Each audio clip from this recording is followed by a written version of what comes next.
Lacan, nous et le réel, 37e séance. Vous écoutez? Oui, mais est-ce que vous y attrapez un petit quelque chose qui ressemble à du réel? Dans la difficile tâche de vous faire entendre ce soir, disons, quelque chose. On entend? On n'entend pas. Et comme ça, entend-on. Ça va? Alors cette 37e séance a été provoquée par l'actualité. Et l'actualité, c'est un texte publié par Slavoj Žižek. Et je voudrais dire quelque chose à propos de ce texte-là. Slavoj Žižek m'a beaucoup aidé à comprendre pas mal de choses. Et donc, j'ai même dédié mon livre 50 nuances du fantasme au réel à son enseignement. Et son enseignement, pour moi, il est essentiel notamment sur 2 points.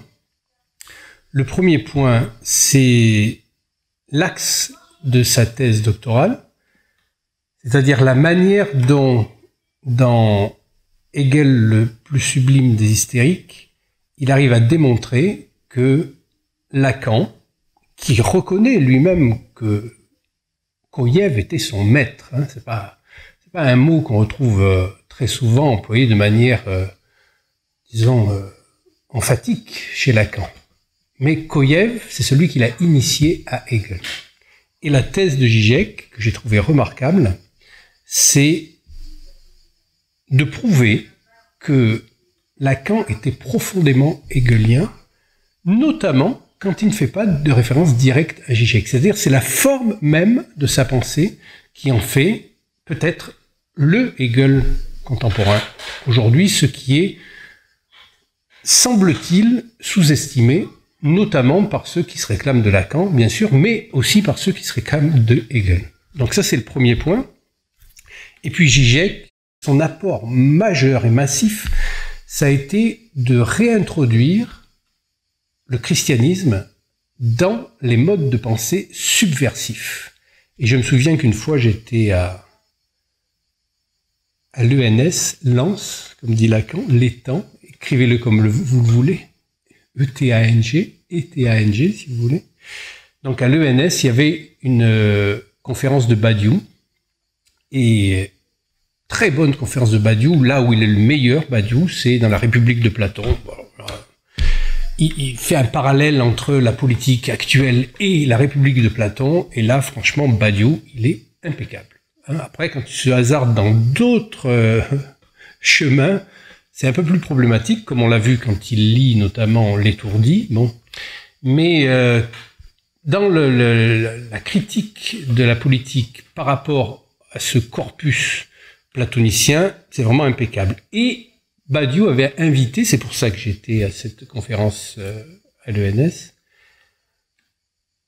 il avait invité son ami slovène Slavoj Žižek. Alors je ne sais plus en quelle année c'était, peut-être, je sais pas, 2011 ou 2010, quelque chose comme ça. Et Žižek, il a été très très bon parce que quand il a pris la parole en deuxième partie, c'est quand même, contrairement à ce qu'on peut croire, c'est quand même lui la star, hein, c'est quand même Žižek. Quand il a pris la parole, il a dit « Oh, c'est très bien ce que dit Badiou, mais maintenant laissons tomber ce monde païen pour rentrer dans la véritable approche chrétienne. » Et donc, ça fait de quoi choquer toute l'assistance, parce que aujourd'hui, évidemment, s'il y a bien des valeurs qui sont fondamentalement déniées, ce sont les valeurs chrétiennes. Hein. Et ce qui a amené Žižek de fondamental, c'est de... Alors, il y a 3 livres, notamment, mais c'est surtout dans... pas dans Fragile Absolu, dans La marionnette et le nain, c'est-à-dire de montrer la dimension subversive du christianisme. Il divise, disons, la religion chrétienne en 2 approches, une qui est perverse et l'autre qui est subversive. Et ça, c'est magnifique. Parce qu'aujourd'hui, on peut dire qu'il n'y aurait rien de plus subversif que de revenir à une certaine lecture du christianisme. Ce que fait Freud, d'ailleurs, et ce que fait Lacan, lecteur de Freud, notamment dans l'éthique et notamment par rapport au malaise dans la civilisation et pour amener à ce qu'on va voir là et ce qui est en train de se jouer en ce moment. Alors évidemment, je ne vais pas traîner longtemps avec ça, je vais vous le dire tout de suite. Ce qui est en jeu en ce moment, c'est que nous sommes là dans une éthique, ce qui semble avoir oublié, lui qui est un fin lecteur de l'éthique, que Lacan, faisant référence au Freud du malaise dans la civilisation, réhabilite la formule clé de l'éthique chrétienne qui est « tu aimeras ton prochain comme toi-même ». Ah, c'est quand même quelque chose de massif. Hein, tu aimeras ton prochain comme toi-même. Freud s'arrête là-dessus parce il sait très bien ce qu'il y a derrière cet amour et à quel point c'est compliqué, hein, et c'est même impossible. Et Lacan, lui, revient là-dessus, montre que Freud fait le pas chrétien, il devient lui-même chrétien, et dans son éthique, hein, et il ne le cache pas. Il suffit de lire Malaise dans la civilisation et son dernier livre, c'est-à-dire le livre Testament, L'homme Moïse et la religion monothéiste. Et Lacan, lui, va réinsister là-dessus, et là c'est important parce que en ce moment, nous vivons une époque, justement, où il est question de la soumission. Et donc, là, il y a le texte que j'ai écrit et que je vais relire. Enjeu de la soumission. Pour la première fois depuis la réussite quasi artistique de la plus gigantesque installation de camps de concentration de l'histoire de l'humanité, un peuple s'est rebiffé. Et le gouvernement serbe de Madame Brnabić a reculé.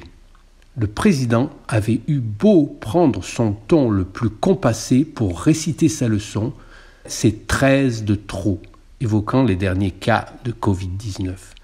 Cette fois, ce n'est pas passé. Les Serbes se sont levés. D'un côté, on les comprend, les gouvernants, hein ? Ils y ont goûté, ça a marché. Comment résister à remettre le couvert ? C'est tellement grisant, cette soumission. Le confinement. C'est la vie rêvée des dirigeants. Les gens sont assignés à résidence chez eux. Ils ne sont autorisés à s'aventurer dehors qu'à certaines conditions draconiennes. Pour faire des courses, ils sont obéissants, compatissants, s'estimant vertueux, ils font la morale aux plus rétifs. La plupart se retrouvent au chômage et dépendent donc de la bonne volonté de l'État à leur égard. Les indépendants et les petites entreprises sont amenés à l'agonie pendant que les géants du numérique s'engraissent sur la bête. Les minus abins des travailleurs sont réduits à rien. Ils seront bientôt remplacés par une nouvelle espèce, dépendant entièrement des subsides gouvernementaux, et ils ne demanderont que plus de divertissement, plus de Netflix et des jeux, comme une version postmoderne et hallucinée du Panem et Circenses de Juvénal. Le journaliste et essayiste Peter Hitchens, lauréat du prix Orwell, a écrit à ce sujet dans une de ses chroniques. Quand cette folie a commencé, je me suis comporté comme si une nouvelle religion fanatique se répandait parmi nous. Soyons polis et tolérants, ai-je pensé. C'est peut-être fou et nuisible, mais avec le temps, cela disparaîtra. Aujourd'hui, il est clair qu'une nouvelle croyance, fondée sur la peur de l'invisible, et tout à fait immunisée contre la raison, a pratiquement pris le dessus sur le pays. Il s'avère que c'est l'une des religions qui ne tolère pas beaucoup ceux qui ne la partagent pas. Ces évangélistes ne nous laissent pas de répit, mais tirent sur la corde pour nous forcer à les rejoindre. C'est pourquoi je fais tant d'histoires sur l'injonction des muselières pour tous. Ce n'est pas une question de santé, c'est une question de pouvoir et de liberté. Et cela a de moins en moins à voir avec le Covid-19. Cette obsession de nous dire à quoi il faut ressembler et de nous transformer d'humains normaux en animaux de troupeaux soumis et sans bouche, tous sanglés dans un uniforme obligatoire, fait partie, à mon avis, d'une attaque sans précédent contre notre liberté personnelle en général. Restez chez vous, arrêtez de travailler. Ne voyez pas vos amis ou votre famille. Soumission, soumission, soumission. Habituez-vous à ce qu'on vous dise ce que vous devez faire. Il semble que nous soyons vraiment devenus une nation de masochistes capitulards. Fin de citation. Le peuple serbe a résisté. C'est tout de même de bon augure en ces périodes de disette. Une bonne nouvelle, c'est toujours bon à prendre. Surtout que la nouvelle religion, des promoteurs du coronavirus, se base sur un principe qu'elle s'applique à rendre chaque jour un peu plus universel. Méfie-toi de ton prochain plus que de toi-même. Et se voit par là même doté d'une nouvelle inquisition aux moyens sans précédent, comme l'ont laissé percevoir les innombrables abus de pouvoir policier tout au long du précédent confinement, donnant ainsi raison à Bernanos qui notait amèrement « Il y a quelque chose de 1000 fois pire que la férocité des brutes, c'est la férocité des lâches ». Quelle est la position du psychanalyste sur ce qui ressemble à s'y méprendre à une pulsion de soumission ? Ce que peut nous permettre de déduire la psychanalyse de l'aliénation, autrement dit l'assujettissement du sujet, c'est que l'état d'urgence n'est pas l'exceptionnel mais la règle, que s'il n'y avait pas le langage, il n'y aurait pas de maître, que le maître ne s'est pas donné par la force ou simplement parce qu'il commande, mais le langage existe et vous obéissez. Et même si vous transgressez, vous continuez d'obéir. Face au « méfie-toi de ton prochain plus que de toi-même » de la nouvelle religion scientiste, la psychanalyse réaffirme le commandement indépassable du « aime ton prochain comme toi-même » en tant qu'il est l'horizon ultime de l'éthique. Voici ce qu'en disait Lacan en 1960 à l'université de Bruxelles, alors qu'il faisait à Paris son séminaire sur l'éthique de la psychanalyse. Ce sont des extraits choisis. Aime ton prochain comme toi-même. Tout est dans le sens du « comme toi-même » qui achève la formule et la passion défiante de celui qui démasque arrête Freud devant ce « comme ». C'est du poids de l'amour dont il s'agit, car il sait que l'amour de soi est bien grand. Il le sait supérieurement, ayant reconnu que la force du délire est d'y trouver sa source. Cette force est celle qu'il a désignée sous le nom de narcissisme et qui comporte une dialectique secrète où les psychanalystes se retrouvent mal. Je m'aime moi-même, sans doute, et de toute la rage collante où la bulle vitale bout sur elle-même et se gonfle en une palpitation à la fois vorace et précaire, non sans fomenter en son sein le point vif d'où son unité rejaillira disséminée de son éclatement même. Mais ce que j'aime, en tant qu'il y a un moi, où je m'attache d'une concupiscence mentale, n'est pas ce corps dont le battement et la pulsation échappent trop évidemment à mon contrôle, mais une image qui me trompe en me montrant mon unité dans sa gestalt, sa forme. Je m'aime moi-même en tant que je me méconnais essentiellement. Je n'aime qu'un autre.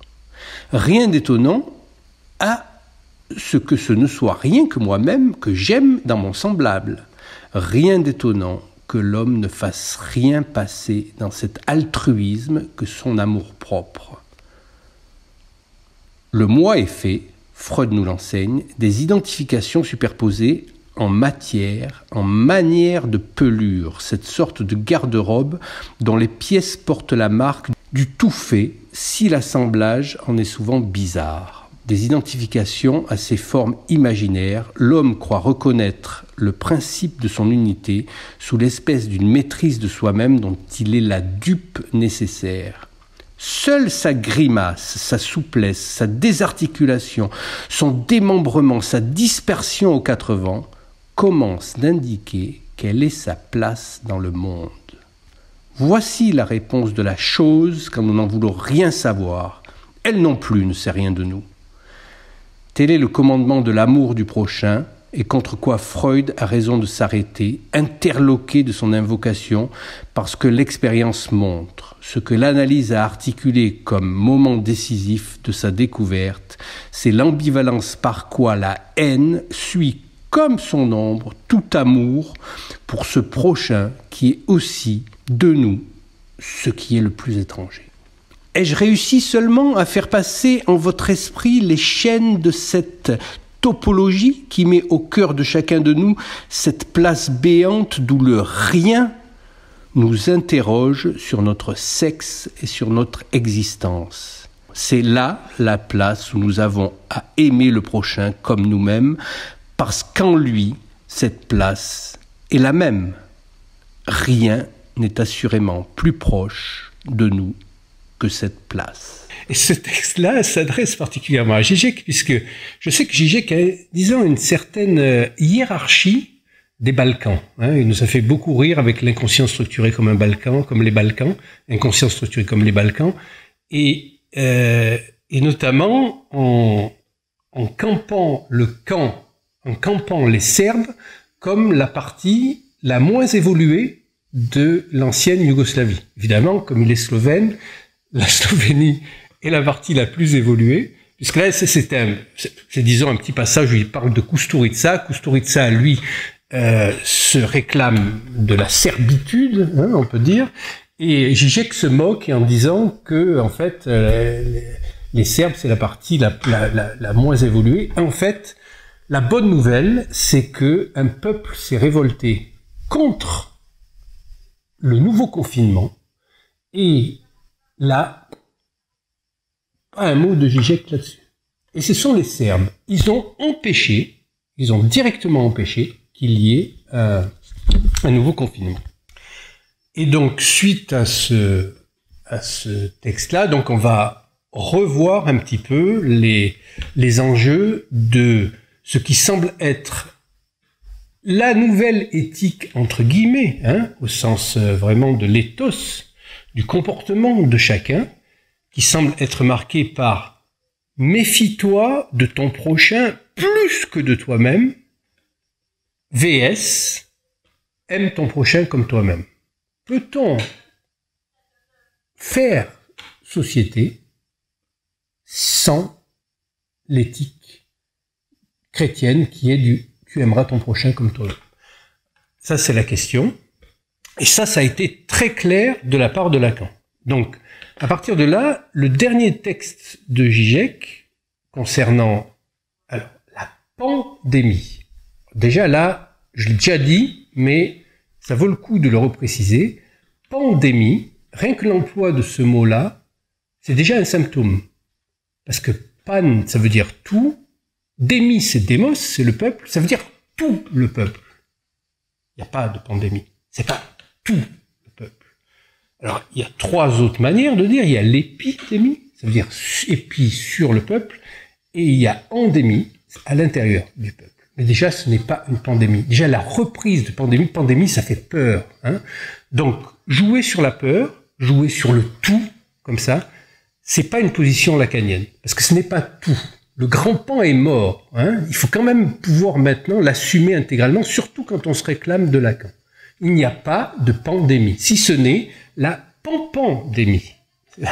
C'est bien ça qu'on est en train de vivre. C'est pampon cucu si tu ne suis pas les initiatives du gouvernement pour ta santé.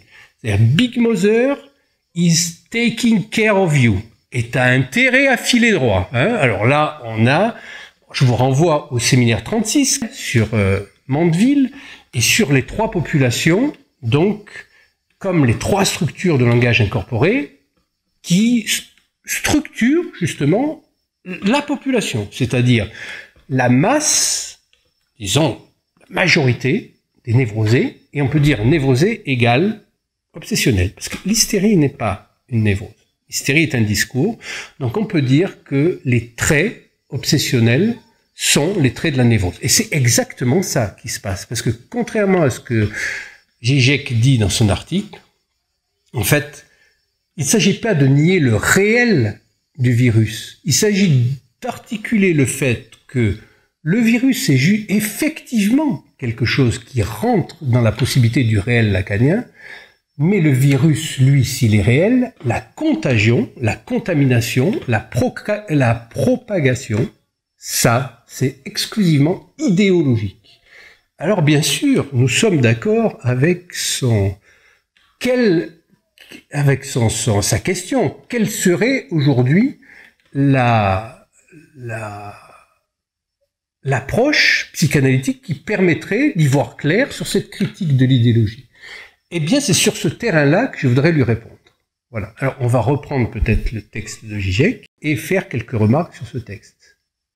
Jusqu'à il y a environ un mois, nos médias étaient pleins d'avertissements concernant la deuxième vague. Alors voilà. Alors, il y a un premier symptôme quand même, c'est dès qu'on voudrait une approche psychanalytique, nous allons tout de suite préciser que la psychanalyse est une clinique du discours et un discours au sens lacanien. C'est-à-dire que la psychanalyse, comme n'arrête pas de le répéter Lacan, n'opère que du discours qui la conditionne.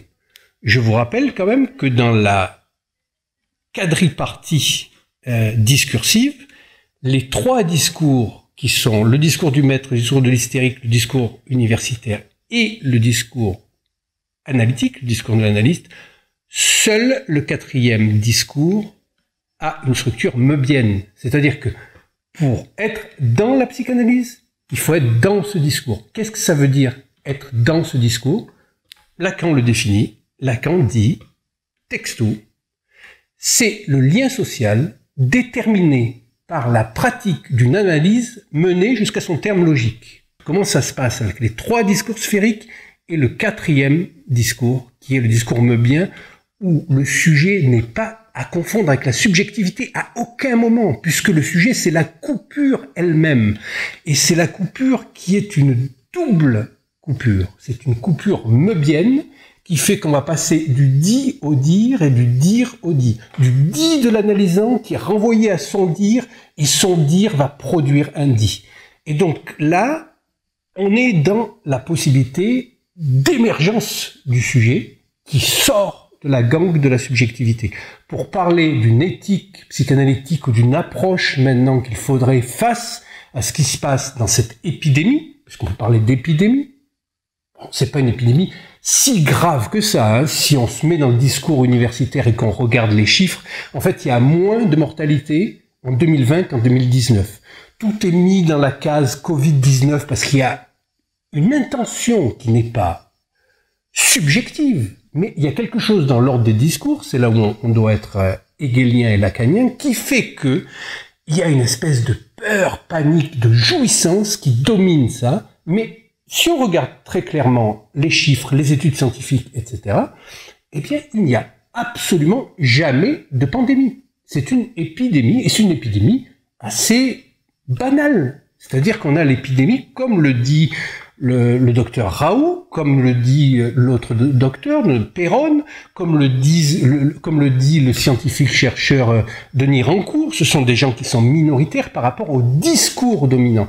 Or, quand Žižek dit non média, ben, tout simplement, il se place à l'intérieur du discours dominant. C'est-à-dire, comme on l'a vu, le discours capitaliste, même quand on critique le capitalisme, on le critique de l'intérieur du capitalisme, du discours capitaliste. Et ça, je vous renvoie au numéro, je ne sais plus combien, 33, je crois, où post-claustration, le premier post-claustration, où j'essaye de vous faire la démonstration que le discours capitaliste n'est qu'une évolution du discours du maître. Parce qu'au fond, on se retrouve, on a 4 discours, mais en étudiant correctement l'étourdi, et puis aussi Lacan, notamment dans le passage logique entre ou pire et encore, au final, on a 3 discours qui sont les discours sphériques et qui sont donc, même le discours hystérique, une variante du discours du maître, puisque l'impasse y est la même, et que la sortie de l'impasse, c'est celle proposée par le discours de l'analyste, qui lui, justement, n'est plus un discours sphérique, c'est un discours multivoque. Seule l'équivoque signifiante permet de résoudre un symptôme.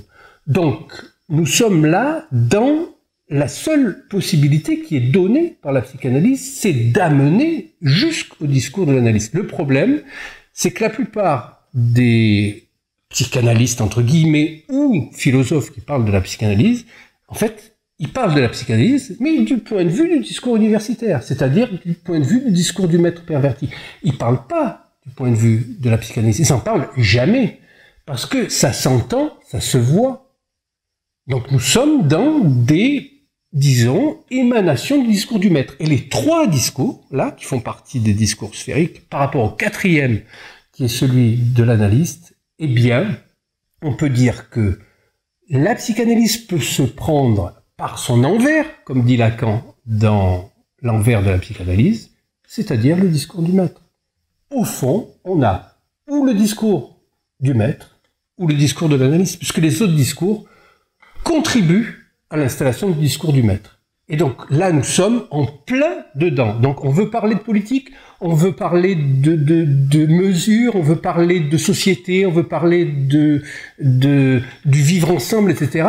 Eh bien, on ne peut pas se passer du discours du maître, puisque le discours du maître, c'est précisément de ça que ça parle. Encore faut-il le reconnaître, parce que le minimum qu'on puisse demander à un psychanalyste, c'est la base de la base, c'est de savoir dans quel discours il est pris. Et ça, je vous l'ai déjà dit, mais je vais vous le redire, c'est-à-dire que même un esprit aussi brillant que Ferdinand de Saussure, quand il est dans l'invention de la linguistique, donc avec son cours de linguistique générale, il est très jeune, il a 21 ans, c'est un génie absolu, il découvre le fonctionnement de la linguistique, bon, après les stoïciens, mais lui en tout cas, il articule d'une manière indépassable, notamment avec les barres, parce que la barre, il faut passer par-dessus ou par-dessous la barre, mais c'est un obstacle, ce n'est pas rien, il y a une barre, là, comme il y a une barre entre les discours, et c'est ça la topologie. Donc topologie et discours, ça veut dire la même chose. Donc Ferdinand de Saussure, quand il invente la linguistique, il est dans le discours hystérique, c'est-à-dire qu'il fout en l'air tout le savoir déjà là institué.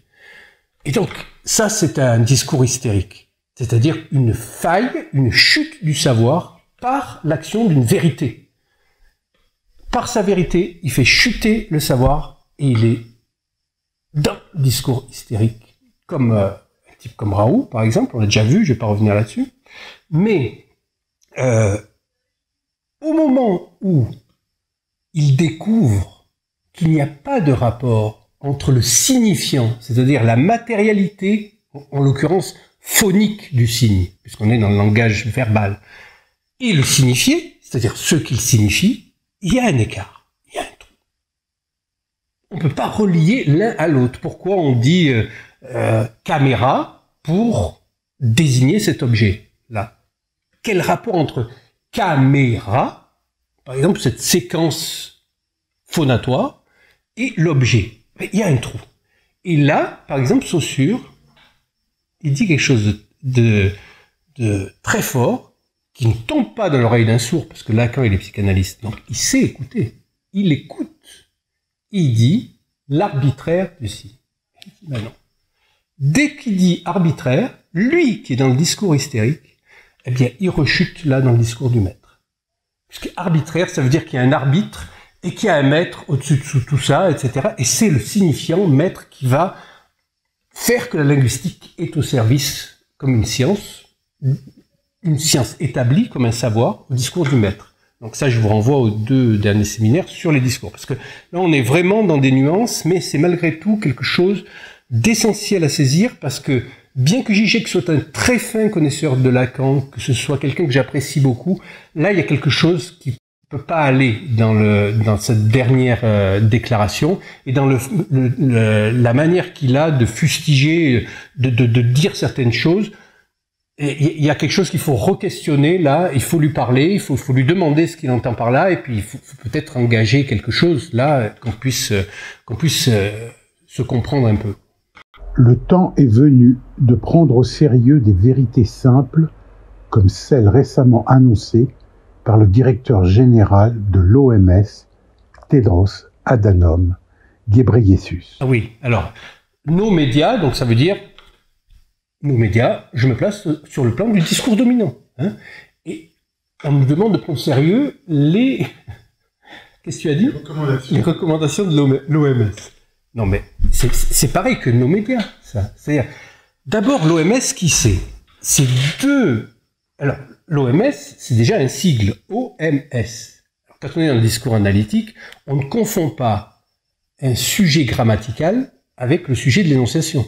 C'est-à-dire le sujet logique que le dit permet de faire présupposer qu'il y aura eu un dire. Donc l'OMS, c'est pas un sujet. Mais il cite le directeur. Oui, oui. Alors il cite le directeur. Le directeur et Bill Gates, ce sont tous les deux des gens qui n'ont aucune idée de la médecine.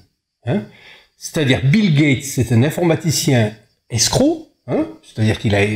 Son escroquerie informatique l'a fait devenir l'homme le plus riche du monde. Alors après, il s'est piqué de vouloir soigner toute la planète, mais ça, c'est un pur délire. Là, on a vraiment un vrai délire, là, avec Bill Gates. Et on a le deuxième, là, son directeur, qui, lui, maintenant, donne des leçons, non seulement de politique sanitaire, mais de politique tout court. Alors, effectivement, tu peux dire sa formule, là, de quoi il parle? Conclusion. Nous ne pouvons pas contenir la pandémie virale sans nous attaquer également à la pandémie de pauvreté. Voilà. Alors, le manque de solidarité au niveau mondial des nations. C'est-à-dire que, on est vraiment typiquement dans un... Alors, excusez-moi, parce qu'aujourd'hui, je vais faire un peu de psychologie. Vous savez que la psychologie, c'est de l'ordre du discours du maître, par rapport à la psychanalyse, qui n'est pas, justement, le discours du maître. Donc, ce sont des généralisations qui ontologisent les choses. Hein.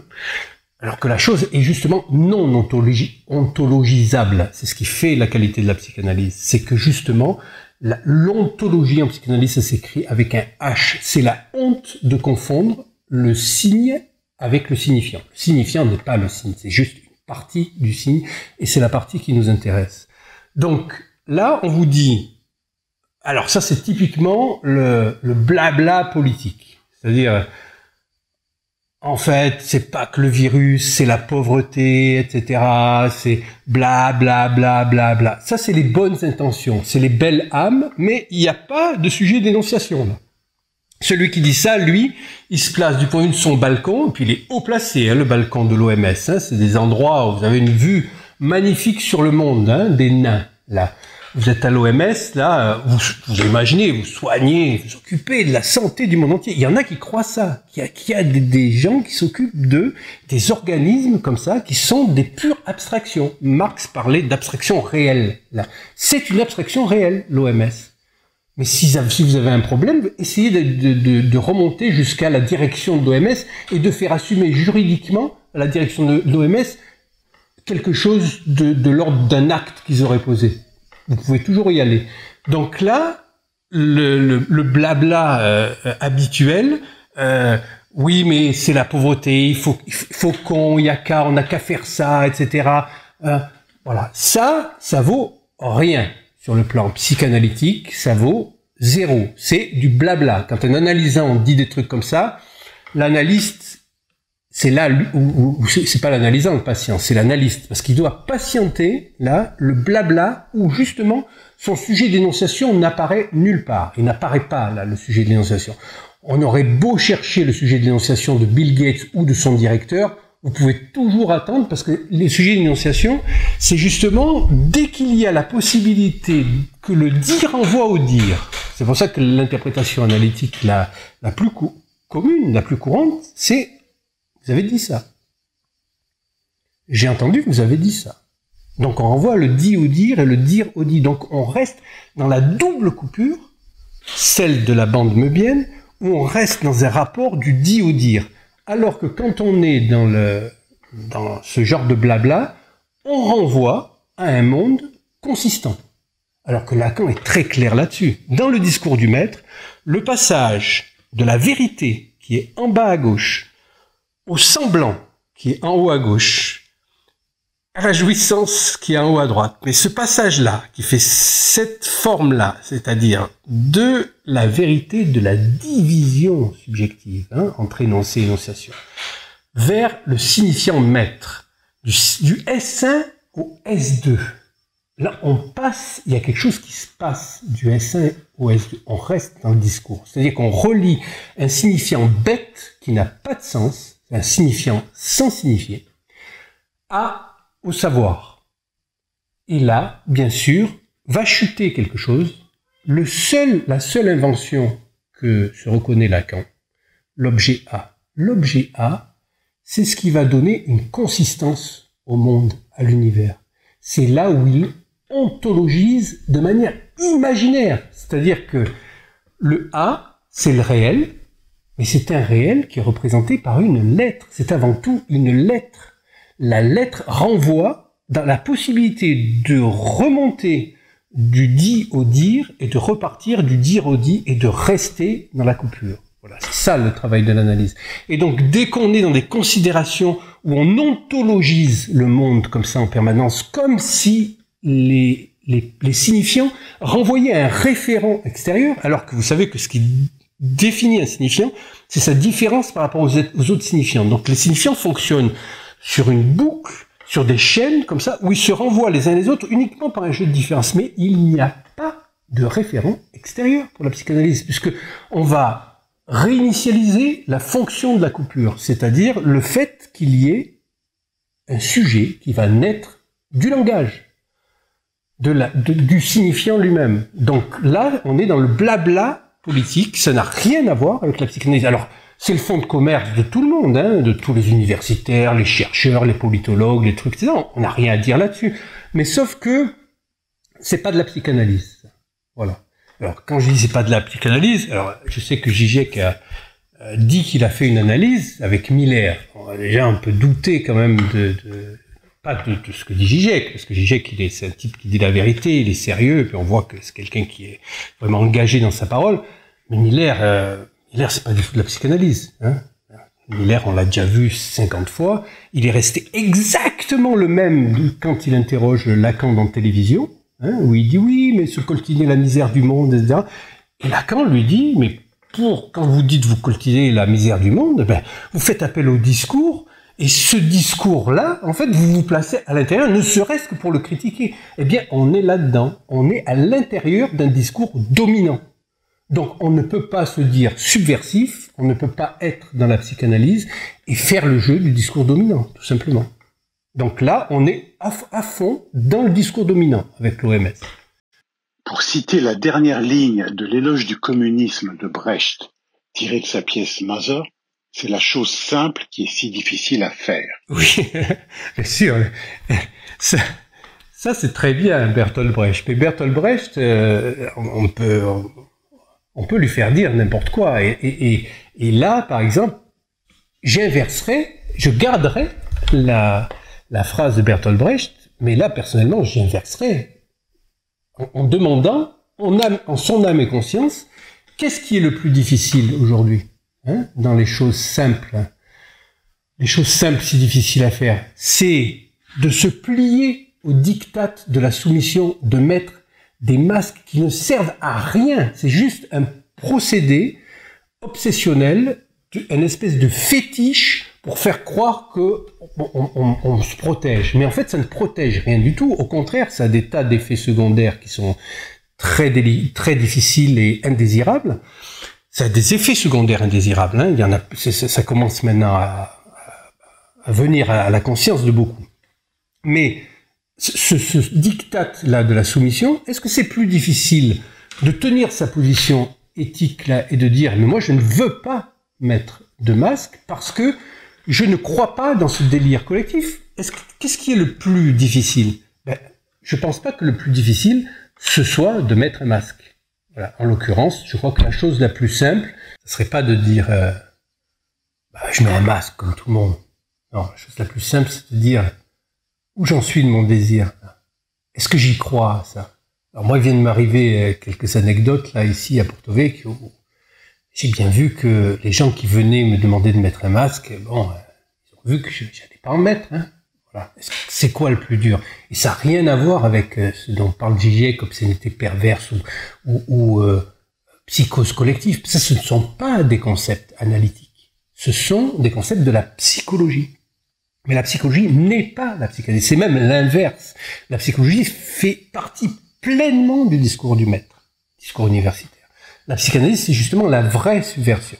Et donc là, en l'occurrence, c'est-à-dire la vraie difficulté, c'est d'assumer de ne pas souscrire à ce délire. C'est quand même la base de la liberté. Nous sommes censés être dans des sociétés démocratiques et libres. Se plier comme ça, c'est pas quelque chose qui demande un effort. On n'a qu'à voir à quel point tout le monde s'y plie. Si ça demandait un effort, il y aurait pas tant de monde quand même. Dès que ça demande un effort, dès que ça demande un travail sur soi, etc., ça fonctionne pas comme ça. Là, d'un seul coup, bientôt le masque, tout le monde a des masques. Ça ne demande pas d'effort. C'est pas difficile, ces choses simples. On est à l'inverse, là. Donc Bertolt Brecht, je pense pas que, bien qu'il soit dans, j'allais dire, le délire communiste. Mais c'est ça, c'est un délire communiste, parce que il faut ramener, alors Bertolt Brecht est connu pour ça, il a une espèce de, à la fois tension vers la libération, et en même temps une espèce de fascination pour la puissance du maître.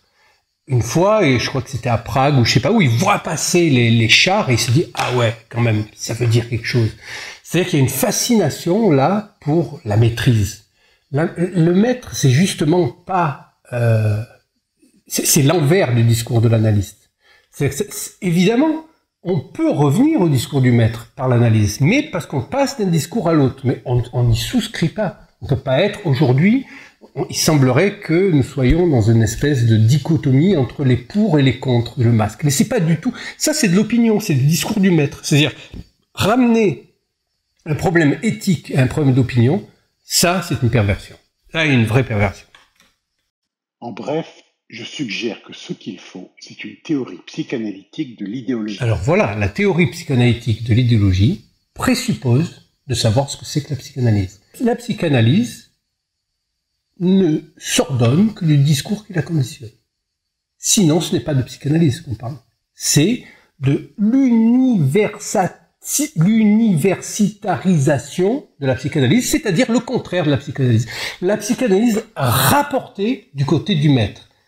Comme Pandémie, va chercher chien-chien, ramène au maître, et là, on est dans le délire pseudo-psychanalytique dont Macron s'est servi aussi avec l'histoire du père, là. Bon, j'ai écrit assez là-dessus, j'ai fait tout un séminaire contre l'espèce de délire de l'ECF, là, qui veulent s'attaquer aux enfants maintenant avec la négation de la fonction paternelle, alors que la psychanalyse, c'est l'instauration de la fonction paternelle et la différence entre le père et les noms du père.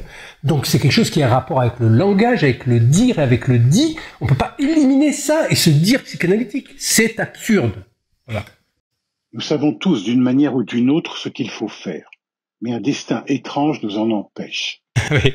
Alors là, typiquement, on est dans une parole. En plus, je l'aime beaucoup, Zizek, c'est pas... Mais quand il dit ça, s'il se plaçait en analysant, il dirait, qui est ce nous dont je parle? C'est un jeu qui se déguise, c'est tout. Il parle que de lui.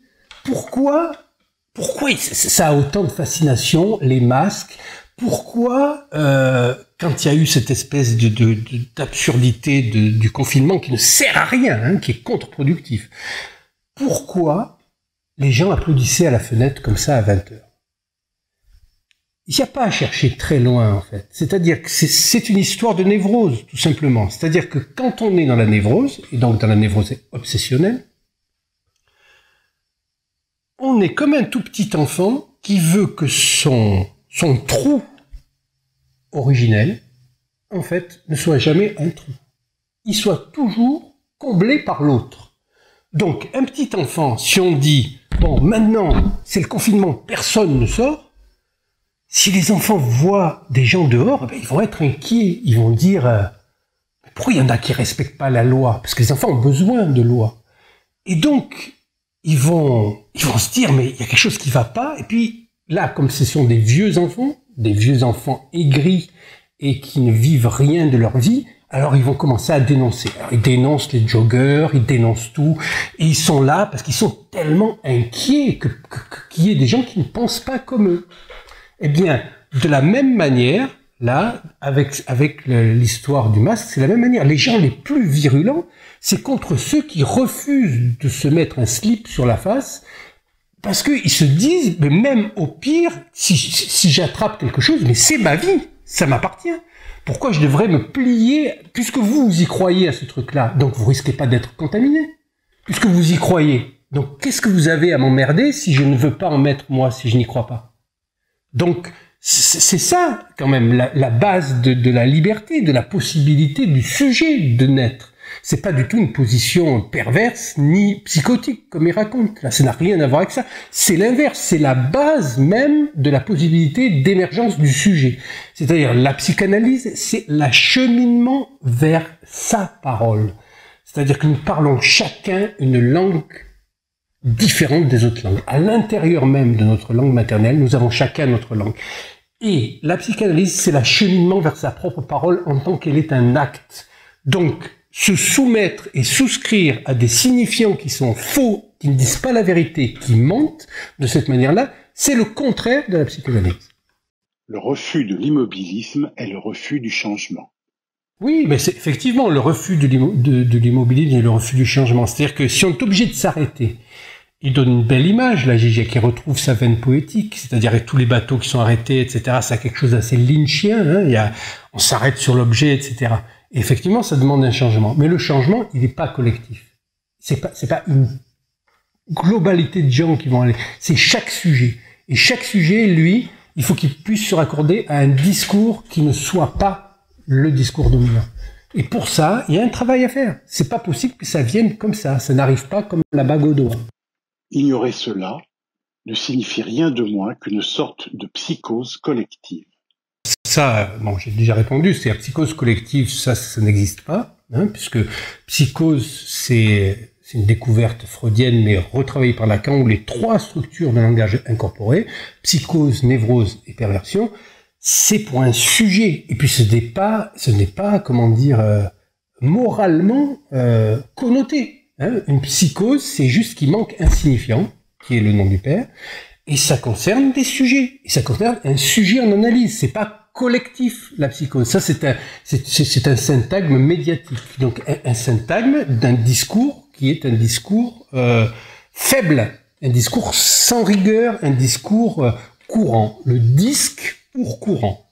C'est un disque qui tourne et qui tourne tout le temps. Donc, psychose, névrose et perversion. Alors, bien sûr, moi, je suis d'accord avec Zizek. Il y a des changements. Mais les changements, ça se fait pas sur un plan collectif. Ça se fait de manière subjective à l'intérieur d'un champ collectif. Parce que la psychanalyse qui est vraiment menée jusqu'à son terme logique, c'est-à-dire la psychanalyse qui ne s'ordonne que du discours qui la conditionne, ne peut jamais aboutir sur autre chose qu'une dimension collective.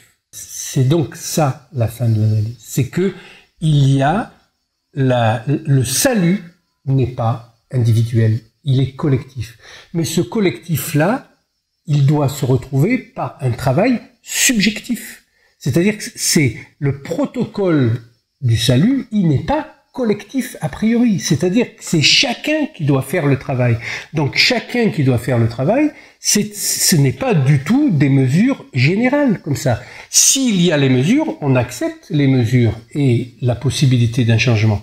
Mais ça ne peut marcher qu'à l'aune de chaque sujet. Donc il faut qu'il y ait pour le sujet la possibilité de se raccorder à un discours qui soit autre chose que le discours dominant. Sinon, il est entraîné dans sa pente naturelle. Alors on a vu le névrosé, là, c'est-à-dire le névrosé, lui, il peut retrouver son trou.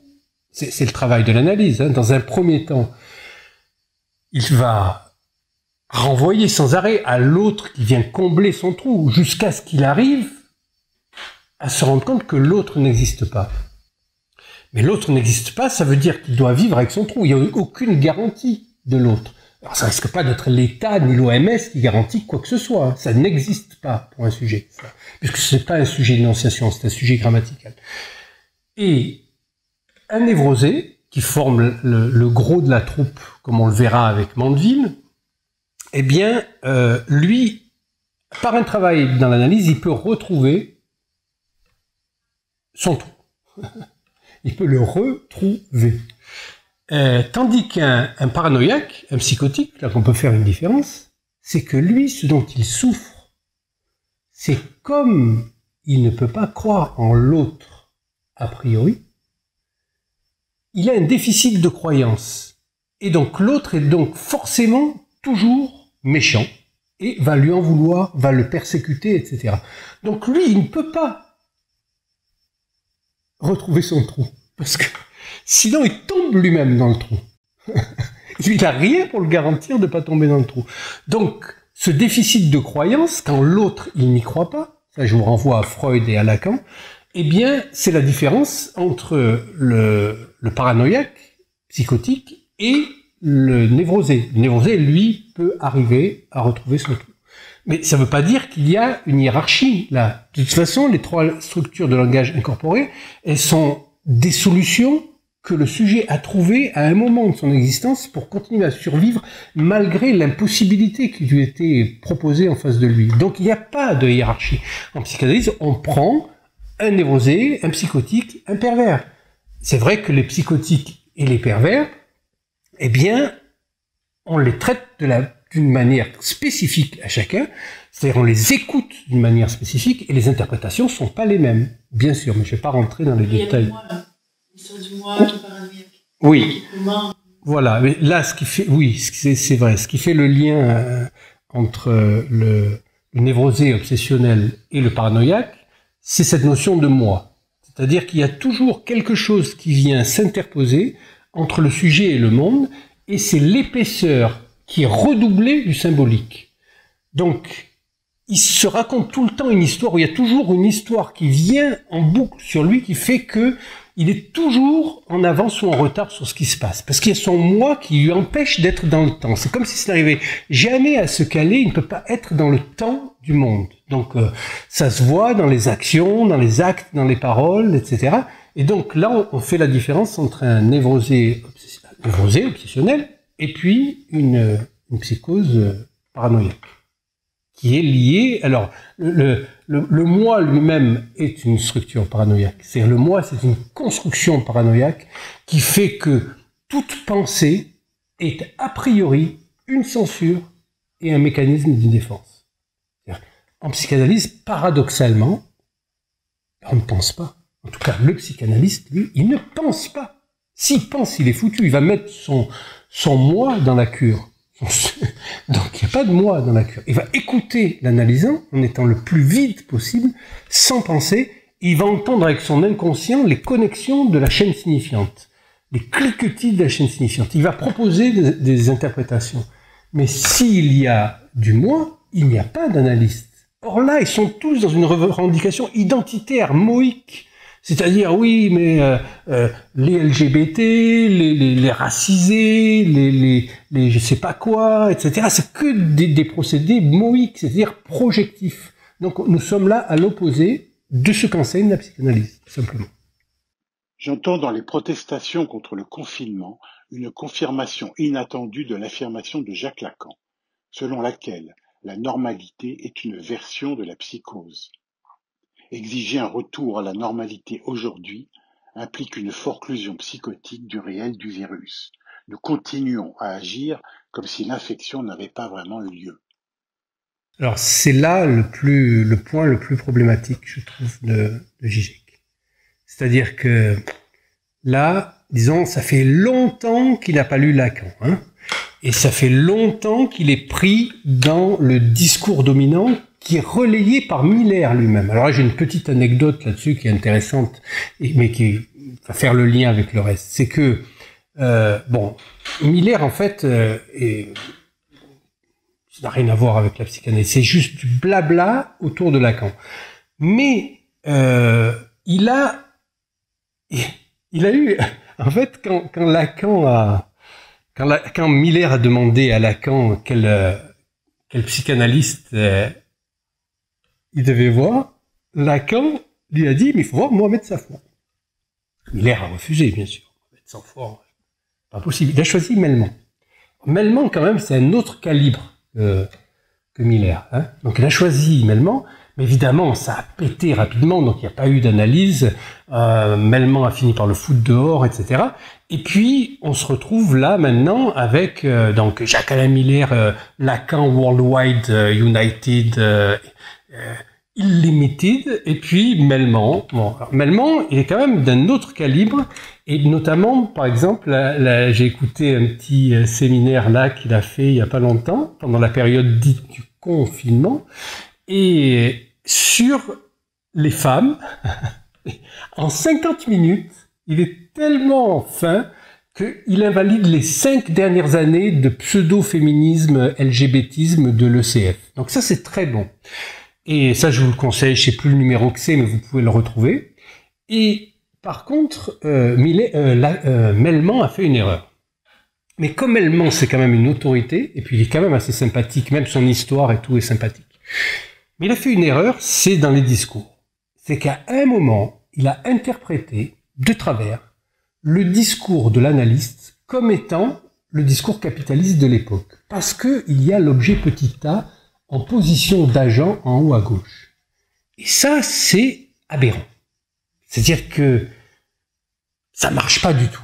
Mais comme c'est Melman, et que Melman, il a quand même quelque chose, là, il y a qu'écouter la petite conférence qu'il fait, là, vous verrez quand même qu'il reprend Lévi-Strauss, Lacan, etc. C'est quand même intelligent, quoi. Donc, comme il se trompe là, mais que c'est Melman, évidemment, Miller, il se dit, ouais, c'est Melman qui l'a dit quand même, donc, parce que, évidemment, il déteste Melman, il le réfute complètement, mais si c'est Melman qui l'a dit, il va piquer le truc. Et donc, non seulement du côté de Melman, c'est-à-dire du côté de Lally, mais aussi du côté de Miller, et du coup, du côté de Zizek, ils sont partis sur cette idée fausse que le discours de l'analyste, c'est-à-dire petit a vers S barré, qui donne S1 qui est impossible, plutôt impuissant à rejoindre S2, le savoir, donc il accouche d'un signifiant bête, un nouveau signifiant, eh bien ce discours-là, ça ne peut pas être le discours capitaliste, puisque le discours capitaliste, c'est pas du tout ça, comme le montre Lacan à Milan, et il le montre qu'une fois, parce qu'il montre que c'est une évolution du discours du maître. Et ça, je vous renvoie à 2 séminaires auparavant. Mais comme il a fait ça, ça a créé une espèce disons, c'est certifié comme c'est Melman qui l'a dit, donc tout le monde se précipite sur cette erreur. Donc chez Melman, même des gens intelligents, parce que je connais des gens intelligents, enfin, je lis de temps en temps des gens intelligents à Lally, et là, j'ai vu d'où venait l'erreur. Et donc Zizek, il tombe dans le millérisme. Et le millérisme n'est pas le lacanisme. C'est même l'inverse du lacanisme. Et Serge Leclerc disait déjà que le rêve de Miller, c'était de détruire la psychanalyse. Il avait raison, c'est son rêve, mais ça reste un rêve, parce qu'il détruira jamais la psychanalyse, parce que la psychanalyse, c'est beaucoup plus fort que ça, puisque c'est la structure même du langage. Mais il faut se mettre soi-même au service du langage. Il ne faut pas penser l'instrumentaliser, parce que dès qu'on croit qu'on instrumentalise le langage, eh bien, on se fait la dupe du langage. Comme là, Zizek, où il parle de choses, là, mais il croit qu'il maîtrise, là, le langage, mais en fait, c'est le langage qu'il maîtrise, lui. C'est-à-dire qu'il le met dans le camp du discours dominant, alors qu'il dit qu'il est pour l'émancipation, la sortie de l'aliénation, etc. Et on est en plein dans, au contraire, l'idéologie dominante. Dans une période de crise, le grand autre, l'ordre symbolique substantiel qui régule nos interactions, se désintègre, montrant son inefficacité, et se renforce, nous bombardant d'ordres précis sur comment agir, sur ce qu'il faut faire ou ne pas faire. Ça, il n'y a rien à dire. C'est un mouvement paradoxal, c'est-à-dire qu'aujourd'hui, on ne peut plus croire en rien, mais jamais le grand autre n'a été autant installé, puisque vous sortez, vous avez toujours un petit autre qui vient vous rappeler un grand autre. Hein. Il vous dit, ah, faut mettre un masque. Ça m'est arrivé 2 fois, là, en 2 jours. Hein. Donc, voilà. Vous avez, là, la réinstallation des grands autres. C'est l'émancipation en psychanalyse, c'est-à-dire le passage de l'assujettissement à la subjectivation, c'est justement le contraire de ça. C'est-à-dire que j'assume la responsabilité éthique de mon acte jusqu'au bout. Donc on est dans l'inverse de renforcer un grand autre.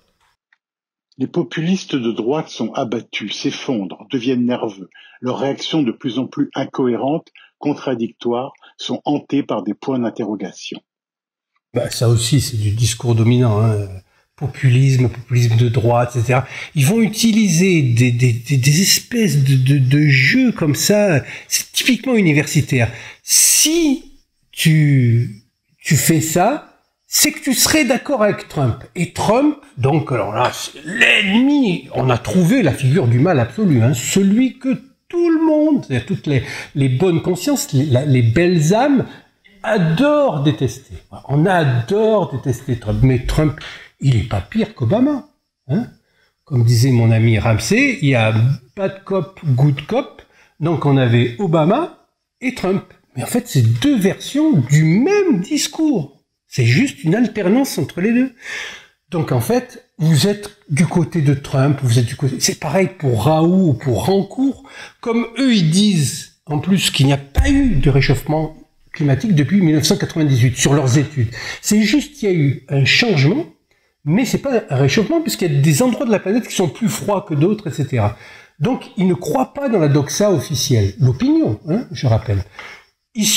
Raoult, il soigne les gens directement, lui, avec la chloroquine, mais comme Trump bouffe de la chloroquine, il est avec Trump, donc c'est un adversaire, c'est un ennemi. Mais comment on peut être aussi con, hein, excusez-moi, mais là, c'est pas possible, quoi. Si on s'adresse à un sujet, on lui prête a priori une intelligence de discernement, même s'il ne l'a pas, parce que aimer quelqu'un, c'est ça l'analyse. On n'aime pas quelqu'un pour ce qu'il est, mais pour ce qu'il n'est pas, justement, mais qui pourrait devenir si on l'aime assez pour ça. Donc on va lui prêter de l'intelligence et du discernement au-delà de l'opinion. Sinon, ce qu'on fait, c'est qu'on le fait jouir, c'est tout. Voilà. Et la psychanalyse, c'est pas fait pour faire jouir, justement. Et c'est Zizek lui-même qui l'a dit. Il a dit, en psychanalyse, vous n'êtes pas obligé de jouir. C'était bien. Là, à ce moment-là, il lisait Lacan. Là, ça fait longtemps qu'il a laissé tomber Lacan.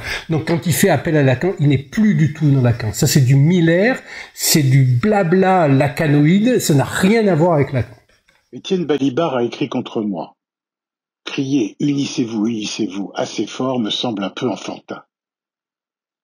Mais je pense qu'une sorte de nouvelle forme de communisme devra émerger précisément si nous voulons survivre. Alors là, c'est une espèce de...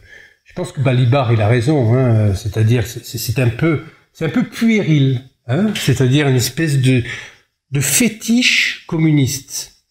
Alors, je crois au communisme, mais dans la mesure où c'est la prise en compte par le sujet du commun, c'est-à-dire du collectif, de l'autre, de ce qui va m'altérer, parce que c'est définitivement autre.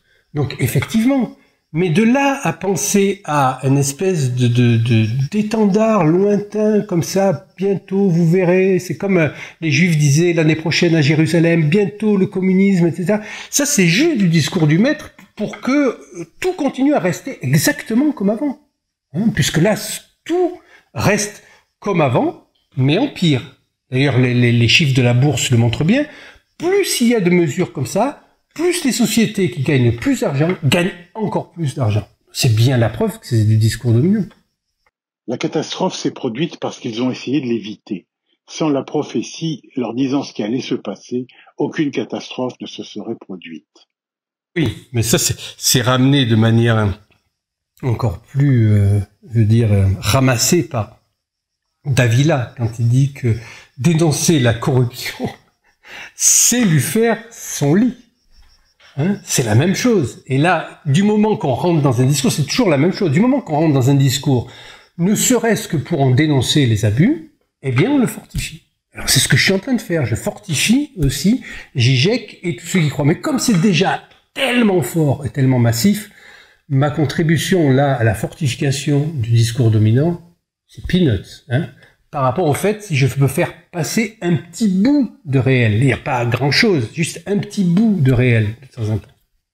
Et si certaines des mesures que nous prenons pour la combattre donnaient naissance à de nouvelles catastrophes? Ah ben ça c'est sûr, hein. Là vraiment avec le niveau de soumission qui est non seulement exigé, mais qui est... c'est pour ça que je n'attaque même pas les crétins du gouvernement, hein. C'est-à-dire que s'ils font ça, c'est bien qu'ils savent qu'ils peuvent le faire. Massivement, comme on a une dose massive de névrotiques obsessionnels et de psychotiques, donc nous avons, et de pervers bien sûr dont ils font partie, nous avons, bien sûr, ils jouent sur du velours, hein. À peine ils disent bientôt le masque, ils ont déjà le masque, quoi. C'est vraiment, là, on sent que c'est le fétiche, c'est quelque chose de très fort, hein, d'un seul coup, alors que on est à l'inverse de l'éthique, là. C'est-à-dire, avec un masque sur le visage, nous sommes à l'opposé de la possibilité même de la rencontre de l'autre et de l'amour de l'autre, de l'amour du prochain comme soi-même. Parce que l'autre, attention, l'autre dans aime ton prochain comme toi-même, l'autre, ce n'est pas le semblable, hein. C'est le prochain en tant qu'elle est la chose monstrueuse. Donc l'aimer comme soi-même, ça renvoie à la poche de haine que nous avons au fond de nous et qui soutient notre possibilité d'amour et que chacun a. Et si on ne la reconnaît pas en nous, c'est impossible d'aimer. Donc c'est ça le travail de la psychanalyse. La psychanalyse est loin d'être dépassée, c'est même vraiment peut-être le moment où elle a le plus à dire en ce moment, mais elle ne peut pas se résumer aux platitudes et aux conneries psychologisantes et universitaires qu'on dit dessus. Le minimum qu'on puisse dire, c'est que tout ce qui s'édifie entre ces animaux dits humains est construit, fabriqué, fondé sur le langage. J'appelle discours ce quelque chose qui, dans le langage, se fixe, se cristallise, qui use des ressources du langage qui sont évidemment beaucoup plus larges, qui ont beaucoup plus de ressources, qui use de ça pour que le lien social entre êtres parlants, ça fonctionne. À qui s'adresse le discours dominant? Justement, là, j'ai fait aussi un petit texte là-dessus, mais peut-être c'est une introduction à ce texte-là. C'est que le discours dominant, effectivement, là, avec Black Lives Matter, c'est tellement évident que dans tous les programmes télé dits culturels et partout, on nous serine avec l'homosexualité, le racisme, le sexisme. Si bien qu'on peut plus tourner un film aujourd'hui s'il n'y a pas un couple homosexuel, quelqu'un qui soit une victime potentielle du racisme et une femme battue ou une femme avec un mari qui bat les enfants, etc. C'est que c'est impossible aujourd'hui. Pourquoi nous vantons de l'homosexualité ou du racisme ou du sexisme à si haute dose? Qu'en penses-tu? Pour comprendre, il s'agit de pouvoir se situer sur un plan dialectique, c'est-à-dire être capable d'opérer un renversement. À qui penses-tu que le discours dominant s'adresse en premier lieu? À moi, le fameux mâle blanc de 50 ans, qui est la cause de tous nos malheurs collectifs. C'est là que tu te trompes. Et c'est là qu'il te faut opérer un renversement.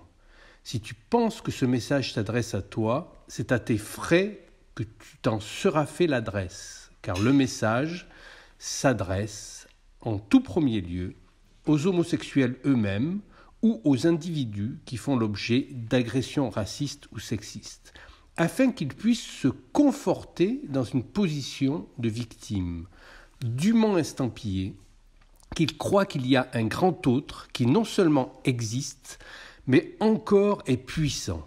Ce n'est plus Big Brother is watching you, c'est Big Mother is taking care of you.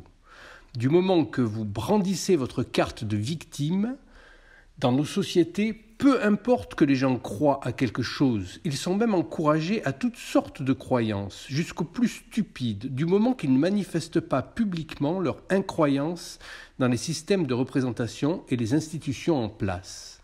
Auquel cas, ils sont considérés comme asociaux, marginaux, voire terroristes.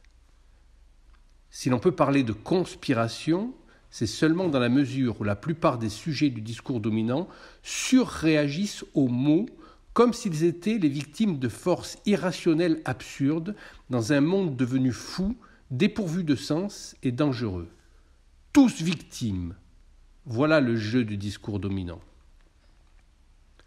Car pour nous, la lutte n'est pas contre le sang et la chair, mais contre les principautés, contre les pouvoirs, contre les cosmocrates, cosmocratoras, de ce monde de ténèbres et contre les esprits mauvais qui sont dans les cieux.